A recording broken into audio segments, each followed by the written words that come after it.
Hey guys, today I'm just going to be chatting about taking some momentum into the new year and how I like to wrap up things for my end of year.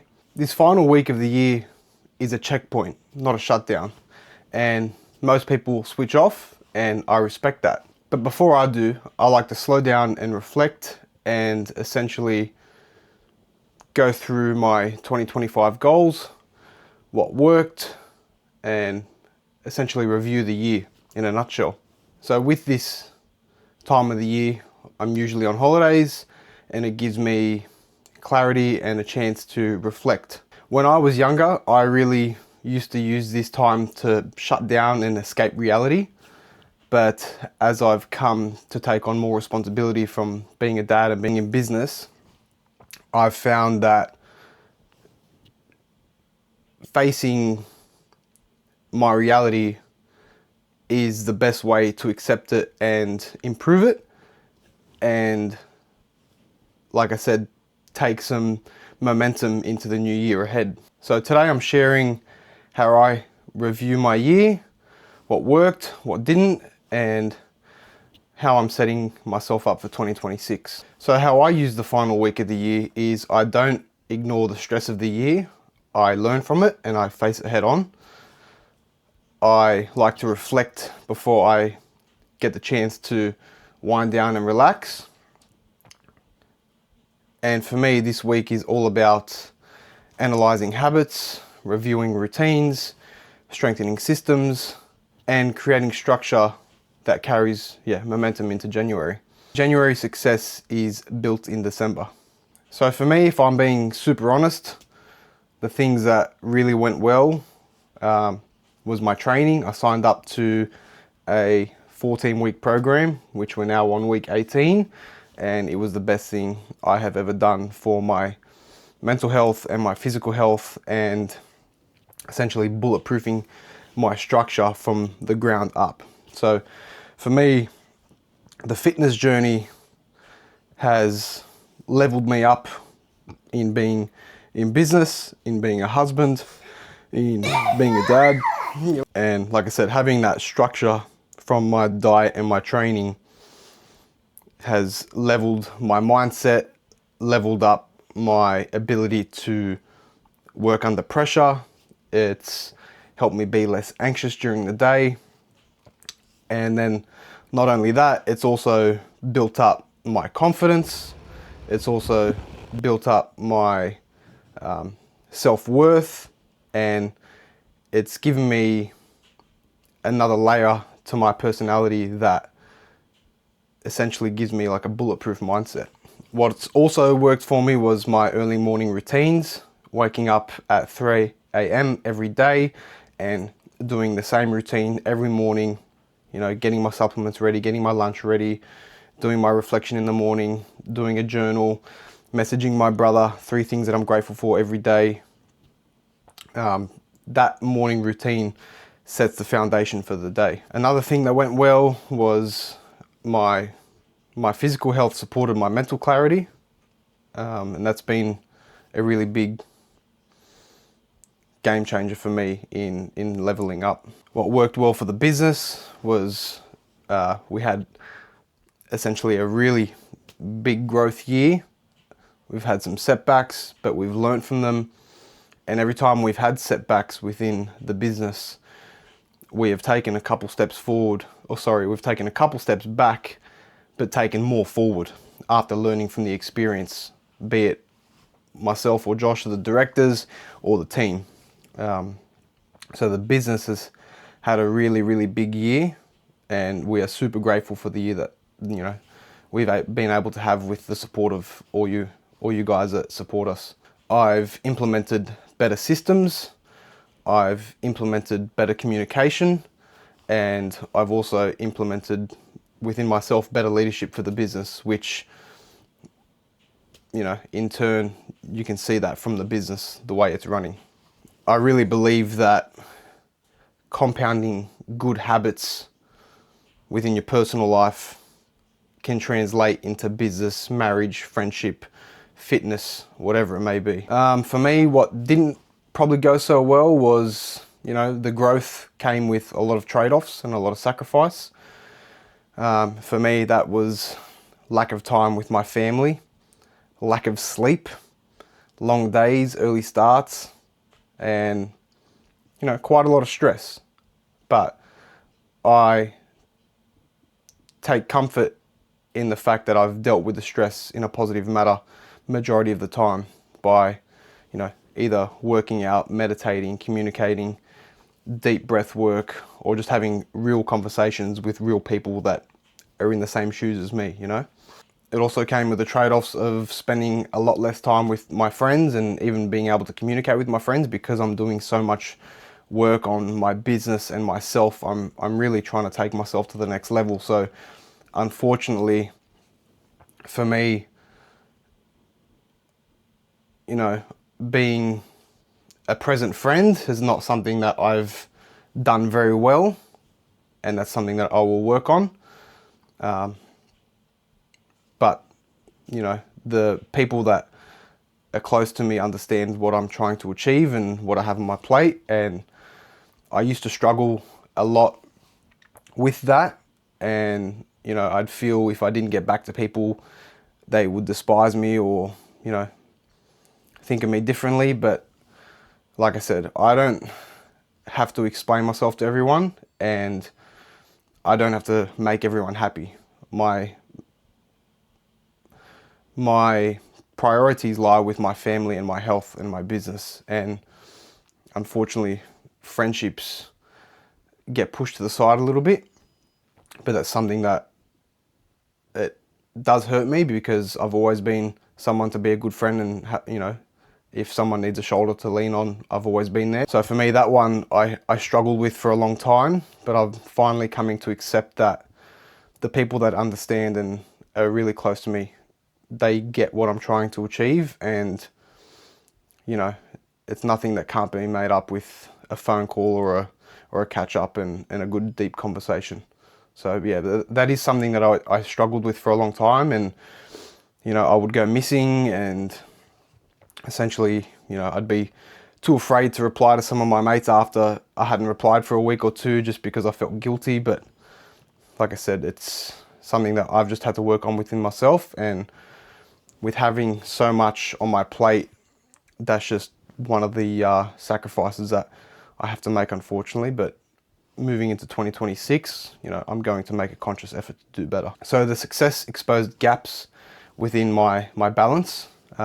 So essentially, having so much on my plate, it exposed where I wasn't doing so well and where I was, and it's now pushed me to work on these areas even harder, and that's why I'm doing Bodyworks and beyond. And I feel ignoring these things that didn't go so well can lead to burnout, especially with my sleep. So for me, that's something that I need to try and get better at, is get more sleep. But I just have a lot on my plate, and my 4.5 to 5 hours is all I can get during my work routine. So at the moment, we've just had a newborn baby, and I'm getting 6 hours sleep, and my Whoop recovery is finally in green. It's been in red for the last 4 months. So it's nice to finally get a little bit of sleep and see that recovery going green. So I want to talk about setting intentional goals for 2026, and that's something that I've done for a long time, which I've mentioned in a few videos. Your goals aren't just numbers on a page, you know. They need to be achievable, they need to keep you accountable, and, you know, they need to be clear, aligned, and structured. Your goals must fit the life you're building, you know, and you're not trying to chase more chaos by adding more goals. It's setting real and achievable goals and setting long-term achievable goals, you know. So for me, an example is, I mentioned it in my last video, I want to grow the business Instagram to 10,000 followers, and I've been doing that since 2021, and we're now at about just under 7,300. So that's a long-term goal for me. So fingers crossed we might hit that number in 2026. I'll give you a breakdown of the goals that I've written down for myself. And you know, I got my 2025 goals here, and I'll just go through a few. Create a weekly organizer of what every day will look like, and that's basically working on time blocks, which I've done, and I'll share that in this video. Don't run my life off emotions, do the work necessary, so no matter how you feel, I'm still doing the work. I wanted to work on communication and speech, make my backyard more friendly for my dog and my son, and now my daughter. I had a number here of amount of money that I wanted to save, which I'm not willing to share. Be present with my family, make time for my mental health, deal with stress by deep breathing, practice gratitude, meditate once a week, stretch before bed, go for a walk with my family every day, do more brain training, learn Italian, read 1 page a day, maintain 90 kilos with 12% body fat and train 3 times a week, no phone or PS5 1 hour before bed, no phone at the dinner table, read 3 books, and listen to 2 podcasts or audio books. So it's good. Like for me, I went through my 2025 goals and I checked off what I did, and I carried over what I wanted to take into 2026, which I'll also share in a PDF format onto this video. And then I had goals for Mercedes Bodyworks, and Mercedes Bodyworks was, you know, develop my industry knowledge and do more courses, build the brand to 10K followers. Had a figure that I wanted to turn over a week. I wrote these in January, and you know, I had down to employ my dad, I had down to employ a new panel beater, tick both those off, and work on automation where I can to alleviate time. So yeah, they're just my 2025 goals, which, you know, it's nice to reflect on, and I've done that. And once again, I pretty much wrote down a whole reflection upon those goals, which I'll also share. So my 2025 audit, I've got written in front of me, 4 big wins for 2025. We welcomed another baby. The business grew substantially. I welcomed a new set of skills through deep work with my mindset mentor and my bodybuilding coach, Angelo. I started a new entity, Bodyworks and Beyond. So they're 4 big wins for 2025. 4 big lessons learned from 2025. I can't please everyone. Family is the most important priority. Be present and make time for them. I have the power to change my world and how I see it and how it sees me. And I can control my emotions on how I react to triggers. What drained energy consistently? Stress of running Mercedes Bodyworks and working with family. And then what gave me energy consistently was my relaxing time with my family, structure and routine, diet and vitamins, no alcohol or drugs, deep conversations with real people, and time with close friends. I've also created a 2026 vision board, which I'll also share with you in this. The vision board essentially is to keep you accountable, and so you can see your goals, you can work towards your goals. You know, I am a firm believer in setting yourself up for success, and I feel like a vision board is a really, really good way of doing that. It's visible. You know, you can print multiple copies, you can print one for your phone. So that's what I've done. I've printed 4 copies, 2 for home, 2 for work, and I've got one on my phone as my screensaver. It's real, it's non-negotiable, and like I said, it just keeps you accountable. You see what what you're trying to manifest into your life. You know, for example, I got C-Bum, my favorite bodybuilder. I've got David Beckham on there. You know, he's a father, a businessman, an ex-soccer player, an entrepreneur, very relative to me. They're 2 people that I got on there. I've got an AI generated version of myself that I essentially said, make me leaner and put 12 kilos of muscle on. And I liked how it looked, so I've put that on there because I want to work towards that. One of my goals next year is to get to 102 kilos with 10% body fat. So my AI generated version is that, so that'll be good. And the visualization helps reduce distraction as well. So, you know, for me, it's staying on the right path, seeing what I want and working towards it, and not veering off, not taking a turn, you know, really making my visions for what I want in life clear, not just in my mind, but in my sight as well. If you can see it daily, you'll act differently, you know. So yeah, I'll share that in a PDF document for you too. So yeah, guys, that's how I like to use, you know, my 2025 last few days of the year. I really like to, like I said, build momentum going into 2026 and create a sense of hype for the new year. Last year, I didn't have that. I went into the new year and I was quite overwhelmed and stressed about what's to come. And this year, I don't see why I shouldn't feel any different to that, because I just had a baby. I'm adding a whole nother person to look after. I'm losing my wife at work.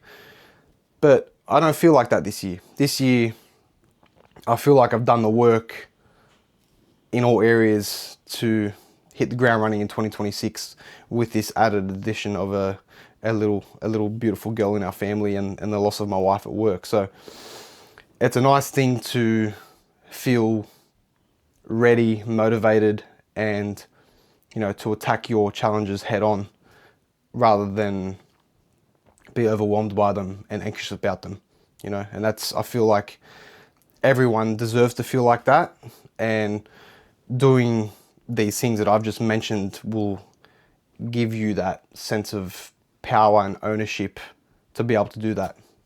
Well, that's what works for me anyway.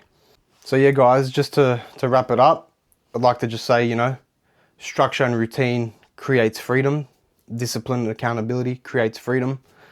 Amongst all this chaos, presence creates meaning. And yeah, just, you know, use this final week wisely. It's very important. If you have big dreams, big goals, big aspirations, and even if you don't, you know, even if you just want to feel good about yourself, these things are going to help. So they help me, and I feel like they can help you too. So don't just roll into the new year and, you know, I'll start on Monday, you know. Start now. Start today. You know, you can do it. You can keep yourself accountable. You can set goals. You can set vision boards. You can set a daily planner like what I've done, and it'll just essentially give you a roadmap to the life you want to live. And that's what this is all about. So yeah, guys, thank you for watching. Something a little different to what I've been doing, but this is essentially what I want to do more of. And now that I've got the time to, it's nice to do it. So yeah, look, thank you for watching. I appreciate you being a part of my journey, and I really hope that it's, you know, something that you guys can take into your own life and use for your own benefits, for your family, your health, your wealth, and, you know, your work. So yeah, thanks guys.